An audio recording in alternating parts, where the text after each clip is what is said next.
자, 여러분 환영합니다. 오늘 우리는 인간공학과 기억이라는 주제를 바탕으로 우리 뇌의 인식 구조가 실제로 어떻게 작동하는지 대학원 수준으로 아주 깊이 있게 파헤쳐 볼 겁니다. 복잡한 시스템을 설계하거나 운영하다 보면 우리가 종종 인간의 능력을 꽤 과대평가하곤 하잖아요. 하지만 이 해설 자료를 끝까지 따라오시면요, 우리 뇌가 정보를 어떻게 처리하는지, 그리고 도대체 어디서 치명적인 결함이 발생하는지 진짜 명확하게 이해하시게 될 겁니다. 그럼 인지심리학의 렌즈를 통해서 시스템 설계의 본질을 파헤쳐보는 여정, 바로 시작해볼까요? 본격적인 이론에 앞서서 이게 우리 현실에서 진짜로 어떤 의미를 갖는지 생사가 걸렸던 역사적인 사건 두 가지를 먼저 볼게요. 1915년 스코틀랜드 퀸틴스에서요, 한 철도 신호수가 자신이 기차를 이미 사용 중인 선로로 옮겨놨다는 사실을 그만 깜빡 잊어버립니다. 결과는 어땠을까요? 무려 200명 이상이 사망하는 끔찍한 참사로 이어졌죠. 또 1996년 벨류젯 DC-9 항공기 화물칸 화재로 100명 이상이 희생된 사건도 있었는데요. 원인이 뭐였는지 아시나요? 놀랍게도 정비사가 산소 발생기에 안전캡을 씌우는 걸 깜빡했고, 화물 담당자는 그걸 확인하는 절차를 잊었기 때문이었습니다. 진짜 너무 사소해 보이는 망각 하나가 거대한 시스템 붕괴를 초래한 거죠. 그러니까 대체 어떻게 이런 단순한 기억착오 하나가 그 견고한 시스템 전체를 무너뜨리고 대재앙을 일으킬 수 있는 걸까요? 이건 그냥 그 사람이 참 부주의했네 하고 넘어갈 문제가 아니거든요. 이건 인간이 가진 인지 아키텍처의 근본적인 한계, 그리고 그 한계를 무시해버린 시스템 설계가 만났을 때 터지는 일종의 필연적인 결과입니다. 오늘 우리는 바로 이 질문에 대한 아주 과학적인 해답을 찾아볼 겁니다. 오늘 다룰 핵심 로드맵을 짧게 짚고 갈게요. 첫째, 작업 기억의 핵심 구성 요소. 둘째, 그 한계와 간섭 현상. 셋째, 전문가들의 한계 극복법인 청킹. 그리고 마지막 넷째로 일상 기억과 교류 기억에 대해 알아보겠습니다. 이론부터 실제 현장까지 쭉 이어지는 구조니까 잘 따라와 주세요. 자, 첫 번째 섹션, 작업 기억의 아키텍처입니다. 외부 정보가 우리 머릿속에 들어와서 장기 기억으로 넘어가기 전에 거쳐야 하는 아주 좁고도 중요한 첫 번째 관문이죠. 우리가 흔히 작업 기억이라고 하면 그냥 정보를 잠깐 담아두는 캐시 메모리 정도로 생각하기 쉽잖아요. 그런데 사실 그게 다가 아니에요. 이건 새로운 정보를 잠깐 쥐고 있으면서 동시에 심적 표상들을 요리조리 조작하고 평가하는 일종의 의식의 작업대 역할을 합니다. 암산으로 복잡한 수학 문제를 풀거나 두 가지 일정을 머릿속에서 막 비교할 때 머리에 쥐가 날 것 같은 느낌 드시죠? 그게 바로 이 작업대 위에서 뇌가 땀 흘려 일하고 있다는 증거입니다. 이걸 좀 더 세밀하게 쪼개볼까요? 앨런 베드리의 모델에 따르면 네 가지 핵심 부품이 나옵니다. 속으로 말을 되뇌일 때 쓰는 음운 루프, 이미지나 위치를 파악하는 시공간 메모장, 그리고 이 시각과 총각 정보를 하나로 묶어주는 일화적 버퍼가 있죠. 근데 여기서 진짜 대장은 따로 있습니다. 바로 중앙 집행기예요. 이건 마치 오케스트라 지휘자처럼 우리 뇌의 제한된 주의력을 이리저리 배분하고 산만해지지 않게 꽉 잡아주는 역할을 하거든요. 여기서 아주 흥미로운 개념이 하나 나옵니다. 바로 SCR 호환성 원리라는 건데요.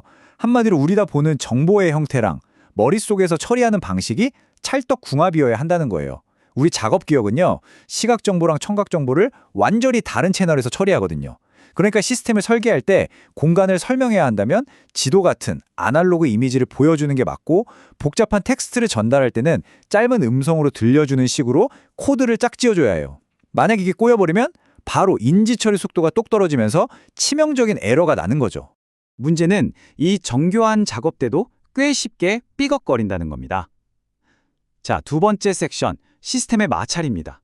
우리 뇌의 구조적인 한계와 인지적 간섭에 대해 짚어볼게요.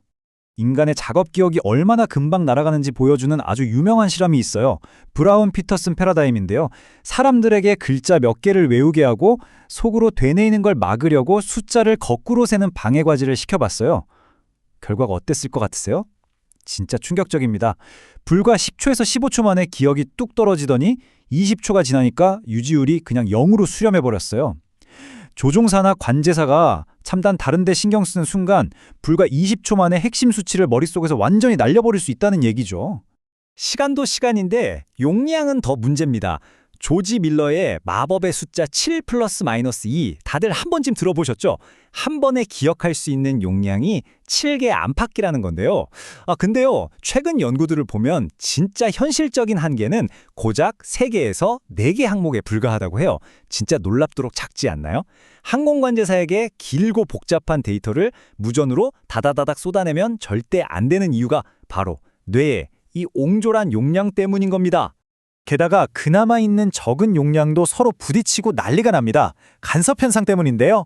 예전 전화번호가 계속 입에 붙어서 방금 바꾼 새 번호가 안 외워지는 거. 이게 순행 간섭이에요. 반대로 새 번호에 적응하고 났더니 옛날 번호가 까맣게 잊혀지는 건 역행 간섭이고요. 만약 복잡한 조종석에서 비슷한 버튼들을 연달아 누르거나 이름이 비슷한 항공기 여러 대를 관제한다고 상상해 보세요. 이런 간섭 현상이 얼마나 치명적인 착각을 일으킬지 뻔하죠. 자, 뇌의 용량이 이렇게 적은데 인간이 어떻게 이런 복잡한 문명을 만들었을까요?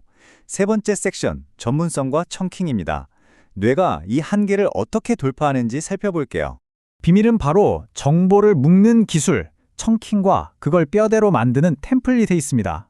엄청난 실력의 프로그래머나 체스 마스터들을 보면요. 그 많은 변수나 체스 말들을 하나하나 낱개로 외우는 게 절대 아니에요.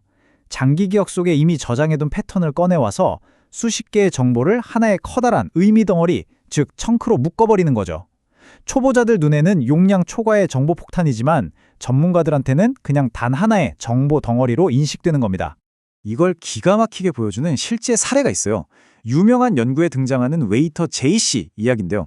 이 사람은 메모지 한 장 없이 수십 명의 복잡한 주문을 완벽하게 외웠습니다. 뇌 용량이 남들보다 컸을까요? 아니요. 그게 아니라 테이블 위치랑 음식 종류를 장기 기억 속의 특정 패턴과 연결하는 자신만의 기발한 검색 구조를 만든 거예요. 좁아터진 작업 기억의 병목 구간을 아예 우회해버린 셈이죠. 이게 바로 장기 작업 기억의 힘입니다. 지금까지는 우리 머릿속만 들여다봤는데요. 네 번째 섹션에서는 시야를 좀 넓혀보겠습니다. 일상 기억과 교류 기억, 그러니까 주변 환경이나 타인을 활용해서 어떻게 기억의 한계를 보완하는지 알아볼게요. 혹시 조종사가 착륙할 때 바퀴 내리는 걸 깜빡하는 사고 어떻게 생각하시나요? 이게 과거의 지식을 잊은 게 아니라 미래에 할 행동을 잊은 거거든요. 이걸 미래계획 기억이라고 부릅니다. 이걸 막으려면 실행 의도라는 걸 심어줘야 해요. 그냥 이따 약 먹어야지가 아니라 점심 다 먹고 식탁에서 일어설 때 눈앞에 약병이 보이면 약을 먹겠다. 이렇게 명확하게 만약 X 상황이 오면 Y를 하겠다는 조건을 환경적 단서랑 단단히 묶어두는 거죠. 진짜 생명을 구하는 인터페이스 설계의 핵심 원리입니다. 그리고 우리는 주변 동료들을 마치 외장 하드처럼 쓰기도 합니다. 이걸 교류기억 시스템, TMS라고 하는데요. 일 잘하는 팀을 보면 서로 이건 저 사람이 잘 알지 하는 메타 기억을 공유하고 있어요. 여기엔 3가지 조건이 붙습니다. 전문 분야가 딱딱 나뉘어 있어야 하고 업무 조율이 물 흐르듯 매끄러워야 하고 무엇보다 동료의 실력을 확실히 믿어야 하죠. 이 3박자가 맞으면 팀 전체가 다룰 수 있는 정보의 양은 그야말로 기하급수적으로 퍽별합니다. 그런데 여기서 재밌는 포인트가 있어요. 낯선 사람들을 무작위로 모아놓고 같이 기억해보라고 하면요. 오히려 혼자 할 때보다 성과가 떨어집니다. 서로 말하는 내용이 각자의 머릿속 검색 과정을 엉키게 만들거든요. 이걸 협력적 억제라고 해요. 반면에 오랜 시간 손발을 맞춘 무리인기 운영팀 같은 사람들은 각자 맡은 구역이 확실하니까 중복 없이 퍼즐 조각을 착착 맞춰냅니다. 고립된 개인 100명보다 제대로 구조화된 팀 하나가 훨씬 더 똑똑하다는 걸 완벽하게 증명하는 대목이죠. 자, 이렇게 오늘 우리는 20초면 증발해버리는 작업 기억의 치명적인 한계부터 그걸 띄어럼태해주는 청킹과 교류 기억까지 아주 깊숙이 해부해봤습니다. 미래의 복잡한 시스템을 만들어 가실 여러분께 마지막으로 이 질문을 던지고 싶어요. 여러분이 설계하시는 시스템은 이 허술한 인간의 기억력 한계에 억지로 끼워 맞춰져 있나요? 아니면 환경과 팀워크를 활용해서 그 한계를 능동적으로 뛰어넘도록 돕고 있나요?